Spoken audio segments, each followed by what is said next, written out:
सामाजिक एवं नमस्कार। आज हम सुकरात पूर्व युग सोफिस्ट के जो नैतिक विचार हैं उन विचारों की यहाँ चर्चा करते हैं। सोफिस्ट शब्द की उत्पत्ति यूनानी शब्द सोफोस से हुई है, जिसका अर्थ है शिक्षक या अध्यापक। इस प्रकार जो विचारक साधारण नागरिकों को सफल सामाजिक जीवन व्यतीत करने की व्यवहारिक शिक्षा देते थे, उन्हें ही सोफिस्ट कहा जाता था। जो प्रमुख रूप से कुछ सोफिस्टों के जो नाम हैं वो इस प्रकार से हैं: प्रोटोगोरस, हिप्पियास, एंटीफॉन, गार्जियस। ये प्रमुख सोफिस्ट है जो प्राचीन यूनान में व्यवहारिक शिक्षा दिया करते थे। ये घूम घूम कर शिक्षा दिया करते थे। सोफिस्ट की विचारधारा पर तत्कालीन यूनान की राजनीतिक, सामाजिक एवं धार्मिक विचारधारा का अत्यधिक प्रभाव दिखाई देता है। यही कारण है कि प्रत्येक सोफिस्ट अपने अपने नगर, राज्य, सामाजिक संरचना एवं धार्मिक प्रवृत्तियों के अनुरूप व्यवहारिक शिक्षा दिया करते थे। ये इस प्रकार से वहाँ की जो यूनान की जो सामाजिक, राजनीतिक, धार्मिक जो संरचना थी उसी की अनुरूप ये व्यवहारिक शिक्षा दिया करते थे। सोफिस्ट किसी भी सिद्धांत के उचित अथवा सत्य होने की एकमात्र कसौटी व्यक्ति के लिए उसकी व्यवहारिक उपयोगिता ही थी।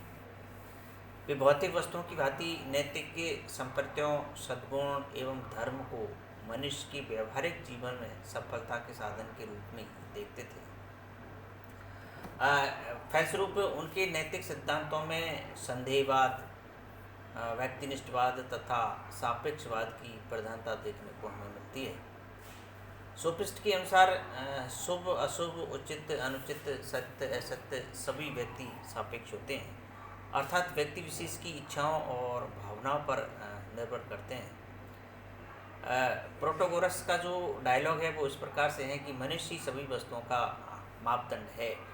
ये प्रोटोगोरस का एक डायलॉग है। इसका तात्पर्य, इसका अभिप्राय ये है कि वस्तुओं के समस्त गुण वस्तुपरक न होकर के वास्तव में व्यक्तिनिष्ठ ही होते हैं।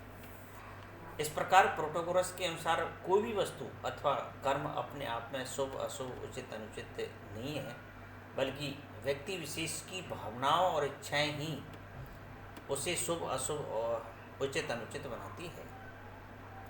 गार्जियस, हेराडोटस आदि सोफिस्टों ने भी प्रोटोगोरस के इस सापेक्षवाद का समर्थन किया। गार्जियस के अनुसार सत्य पूर्णतः व्यक्तिनिष्ठ है, अतः अपने आप में कुछ भी सत्य अथवा असत्य नहीं है। तो ये इस प्रकार से गार्जियस की विचारधारा है। गार्जियस मानता है, प्रोटोगोरस का कथन है कि अपने आप में किसी भी वस्तु का कोई मूल्य नहीं है। ये जो उपयुक्त सभी जितने भी जो उदाहरण हैं इनसे स्पष्ट है कि सोफिस्ट मूलतः व्यक्तिनिष्ठवाद तथा सापेक्षवाद में विश्वास करते हैं। तो ये जितनी भी जो सोफिस्ट विचारधारा के जो थे इनमें सभी में व्यक्तिनिष्ठवाद और सापेक्षवाद कूट कूट के भरा है। प्लेटो की प्रसिद्ध ग्रंथ रिपब्लिक के प्रथम भाग से विदित होता है कि एक प्रमुख सोफिस्ट थ्रैसीमैकस का कथन है वो जो इस प्रकार है कि न्याय वही है जो शक्तिशाली व्यक्ति चाहते हैं। ये थ्रैसीमैकस का बहुत इंपॉर्टेंट डायलॉग है। यह उल्लेखनीय है कि 19वीं शताब्दी की महान दार्शनिक नीत्शे एवं कार्लाइल मूलतः सोफिस्ट के उन्हीं विचारों का समर्थन करते हैं। तो ये इस प्रकार से सोफिस्टों की जो विचारधारा है जिसकी चर्चा हमने यहाँ की है। हम यहाँ देखते हैं कि सुकरात का जो युग है, सुकरात युग की चर्चा करते हैं, सुकरात युग को एक दृष्टि डालते हैं। तो सुकरात का जन्म ईसा पूर्व 5वीं शताब्दी में हुआ था। इस कारण सुकरात सोफिस्ट के समकालीन दार्शनिक माने जाते हैं। लेकिन सोफिस्ट के विपरीत इन्होंने ऐसे नैतिक सिद्धांतों का प्रतिपादन किया जो किसी व्यक्ति विशेष की इच्छाएं एवं भावनाओं पर आधारित न होकर समान रूप से सभी मनुष्यों यानी संपूर्ण मानव जाति पर लागू होते हैं। तो ये सुकरात की जो विचारधारा है वो सोफिस्टों से कुछ हटकर है।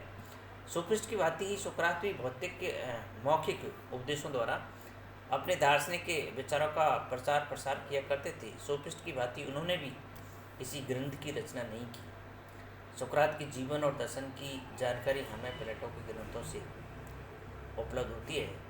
प्लेटो के मतानुसार सोफिस्ट तथा सुकरात के विचारों में मौलिक अंतर यह है कि सोफिस्ट दर्शन को व्यवहारिक जीवन में मनुष्य की व्यक्तिगत सफलता का साधन मात्र मानते हैं, जबकि सुकरात ने सत्य की खोज ही दर्शन का मूल उद्देश्य माना है। तो ये सुकरात का महत्वपूर्ण चीज़ है कि सत्य की जो खोज है ये दर्शन का मूल उद्देश्य होना चाहिए। सुकरात ने मनुष्य के लिए ज्ञान प्राप्ति को सर्वाधिक महत्व दिया है। ज्ञान को नैतिकता का मूल आधार मानते हैं। वे उन्होंने कहा कि ज्ञान ही सद्गुण है। इसी सिद्धांत को सुकरात का प्रमुख नैतिक सिद्धांत माना जाता है। सुकरात के अनुसार ज्ञान का अर्थ बहुत ही व्यापक है। ज्ञान कुछ विशेष तथ्यों की जानकारी तक ही सीमित नहीं है, अपितु शुभ अशुभ, उचित अनुचित, सत्य असत्य, न्याय अन्याय आदि की भेद को ठीक ठीक समझना भी ज्ञान के अंतर्गत आता है। सुकरात मानते हैं कि कोई भी व्यक्ति जानबूझकर अनुचित कार्य नहीं करता, क्योंकि प्रत्येक मनुष्य शुभ की इच्छा करता है। यदि कोई मनुष्य अशुभ की इच्छा रखता है तथा अनुचित कर्म करता है तो उसका अर्थ यह है कि उसे शुभ और उचित का ज्ञान ही नहीं। इस प्रकार से यहाँ ये सुकरात की मान्यता है। सुकरात के विचार में सभी प्रकार की बुराइयाँ केवल अज्ञान से ही उत्पन्न होती है। सुकरात के अनुसार सभी प्रकार की बुराइयों से मुक्त होने के लिए अज्ञानता का निराकरण कर सद्गुणों का ज्ञान कराया जा सकता है। यही कारण है कि सुकरात के अनुसार ज्ञान ही सद्गुण है और सद्गुण ही ज्ञान है।